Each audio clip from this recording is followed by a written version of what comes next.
Bienvenue pour cette nouvelle séance de problèmes. Il s'agit toujours de problèmes multiplicatifs et on attaque les problèmes à plusieurs éléments. C'est parti.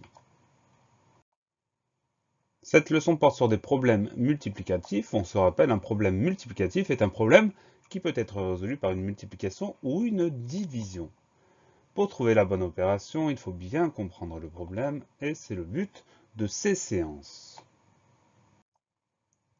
Dans cette leçon, nous allons aborder les problèmes de plusieurs éléments. Alors, qu'est-ce que ça cache? Qu'est-ce que ça veut dire? On explique tout ça. Voyons une situation pour bien comprendre.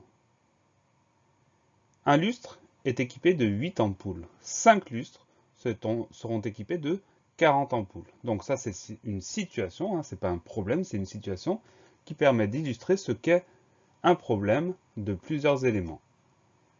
Définition.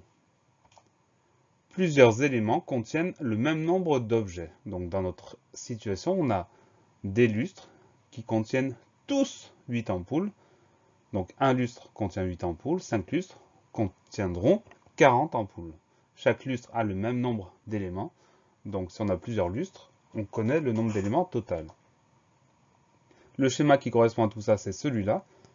On a le nombre d'éléments par lustre, donc 8 ampoules par lustre à gauche.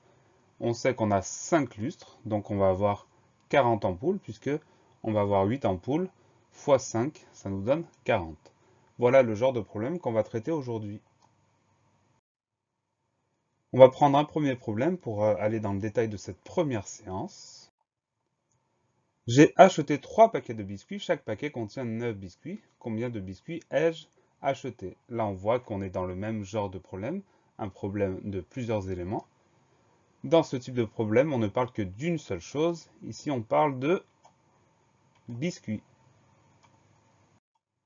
Nous connaissons deux informations. Première information, on connaît le nombre de biscuits dans un paquet. Donc, chaque paquet contient 9 biscuits. Dans un seul paquet, il y a 9 biscuits. Deuxième information. Alors, on va mettre la première information dans le schéma. Donc, le nombre de biscuits dans un paquet, ça va se mettre à gauche. Le 9, c'est 9 biscuits dans un paquet. On le met dans la case de gauche. On connaît le nombre de paquets qu'on a achetés. On a acheté 3 paquets. Donc cette information, le 3, on va la mettre en haut. Dans chaque paquet, il y a 9 biscuits. On a acheté 3 paquets. Évidemment, la question, ça va être de trouver combien on a d'éléments en tout, combien on a de biscuits en tout. Donc ce qu'on va chercher aujourd'hui, c'est ce qu'on met dans la case de droite. Quelle opération doit-on poser? Alors, on a 9 biscuits par paquet. On a 3 paquets. Donc l'opération, ça va être une multiplication. On multiplie la valeur d'un élément, ça veut dire par exemple ici 9 biscuits par paquet, par le nombre d'éléments, 3 paquets. L'opération c'est donc 9 fois 3, ce qui nous donne 27. Phrase réponse, j'ai acheté 27 biscuits. Aujourd'hui, nous allons chercher la valeur de plusieurs éléments. Ça veut dire qu'on va chercher ce qu'il y a dans la case de droite. Je connais la valeur d'un élément, je connais le nombre d'éléments, je cherche le total pour tous les éléments. Je multiplie la valeur d'un élément par le nombre d'éléments et ça me donne le nombre total d'éléments. On va prendre d'autres exemples pour vérifier que tout est bien compris. En moyenne, il y a 4 personnes par voiture. Ce matin, 136 voitures sont passées devant chez moi. Combien de personnes sont passées? Ici, on parle de nombre de personnes. Personnes par voiture.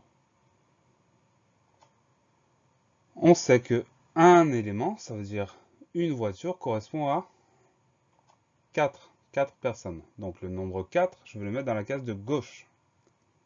On sait aussi que en tout, il y a 136 voitures qui sont passées. Le nombre d'éléments est de 136. Ça, je le mets dans la case en haut, au milieu. Donc je sais que dans chaque voiture, il y a 4 personnes. Je sais qu'il y a 136 voitures qui sont passées. Je cherche donc le nombre de personnes totales. Quelle opération doit-on poser?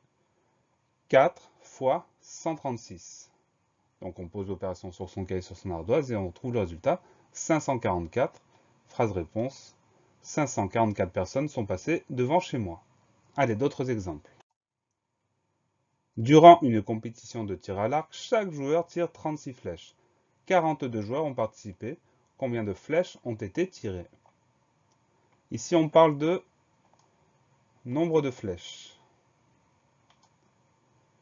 Un élément correspond à. Là, on va chercher le nombre de flèches tirées par un joueur. Un joueur tire 36 flèches. Donc ce nombre-là, 36, on va le mettre dans la case de gauche. Ensuite, on sait le nombre d'éléments qu'il y avait, c'est-à-dire le nombre de joueurs. Dans cette compétition, combien y avait-il de joueurs? Il y en avait 42. Donc 42, c'est le nombre d'éléments, on va le mettre dans la case en haut.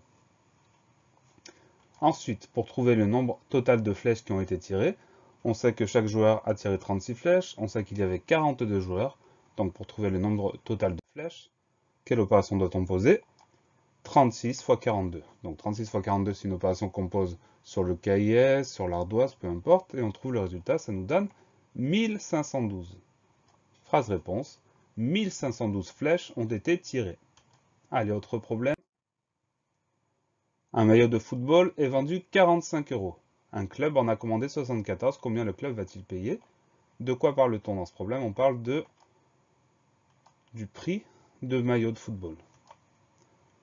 On sait que un élément correspond à, ça veut dire qu'on sait que un maillot coûte combien?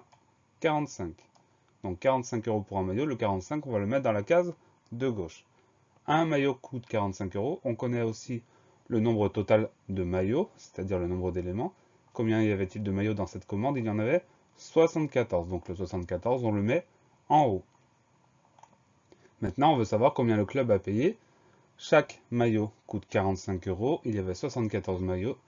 Donc pour trouver le montant total de la facture, on pose 45 fois 74, ce qui nous donne 3330. Phrase-réponse, le club va payer 3330 €. On va garder un exemple en tête et ça va être à vous de résoudre les problèmes qui vous sont proposés. À bientôt pour la séance numéro 2.